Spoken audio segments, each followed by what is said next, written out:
राधे राधे महाराज जी।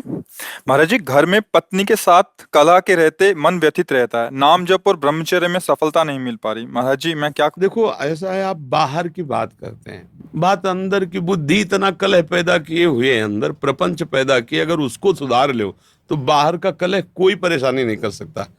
बिल्कुल सत्य मानो, भक्ति में बाहर की विशेष अनुकूलता की जरूरत नहीं है कि हमारे पत्नी अनुकूल होना चाहिए, पति अनुकूल होना चाहिए, परिवार अनुकूल। अगर हमारा मन हमारे अनुकूल है तो सारी बात बन जाएगी।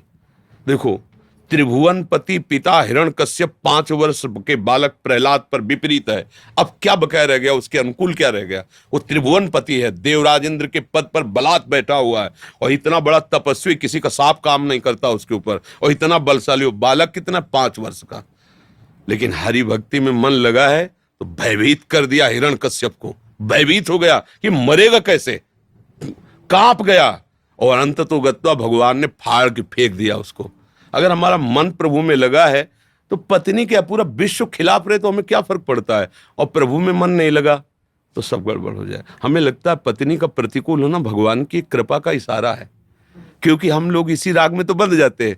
बेटा अनुकूल है, पत्नी अनुकूल है, तो भगवान का भजन कहाँ होने पाएगा।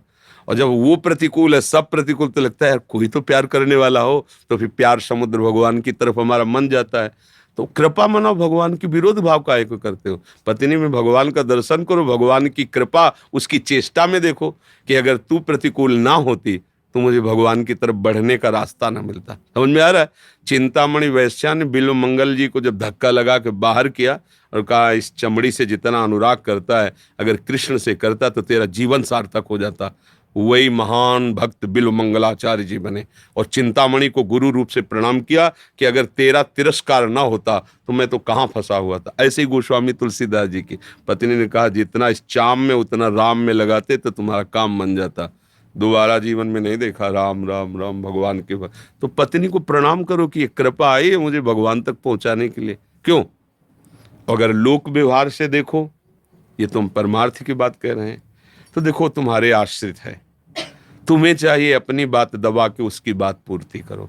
बेविचार गंदे आचरणों में लगी तो हम नहीं कहते, लेकिन यदि वो तुम्हारे इस बात से अनुकूल है कि वो विचार गंदे आचरण नहीं, तो उसके कटु भाषणों, उसकी थोड़ी कटुता सहो। तुम्हारी शरण में तुम्हारी पत्नी बनी है तो उसको प्यार दीजिए, उसको दुलार दीजिए, उसमें भगवान बैठे हुए। सारी की सारी बातें लड़ाई होती है अपनी कामना की पूर्ति के लिए।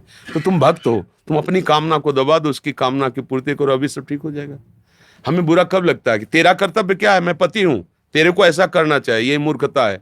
मैं पति हूं, मेरा कर्तव्य इसके लिए क्या है, ये बात सोचोगे, कभी झगड़ा नहीं होगा।